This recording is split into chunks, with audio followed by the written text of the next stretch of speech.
پھر آپ صلی اللہ علیہ وسلم ایک اور انداز اختیار فرماتے تھے، اور ہمیں وہ بہت ساری روایات میں ملتا ہے۔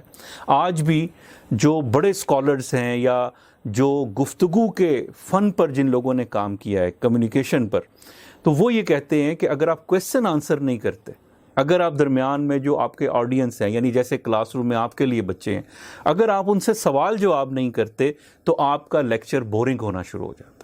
آپ کے لیکچر میں بچے اپنا انٹرسٹ کھو دیتے ہیں، ان کی انوالومنٹ نہیں ہوتی۔ اور چھوٹے بچوں کے ساتھ تو یہ بہت ضروری ہے کہ آپ ان سے بات کرتے ہوئے چھوٹے چھوٹے سے سوال کریں۔ اللہ کے نبی صلی اللہ علیہ وسلم نے کئی مواقع پر اپنے صحابہ سے اسی طرح سوالات کیے، بلکہ بہت ساری باتیں ایسی، بہت ساری احادیث ایسی ہیں کہ جن احادیث میں ہمیں سوالات سے آغاز کرنے کا جو ہے وہ انداز ملتا ہے۔ مثال کے طور پر ایک موقع پر اللہ کے نبی صلی اللہ علیہ وسلم تشریف لائے اور آپ نے اپنے صحابہ سے سوال کیا کہ اتدرون ما المسلم، یا اتدرون من المسلم؟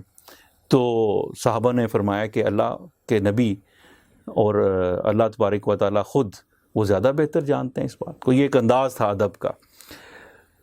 تو آپ صلی اللہ علیہ وسلم فرمایا کہ المسلم من سلم المسلمون من لسانی و یدی۔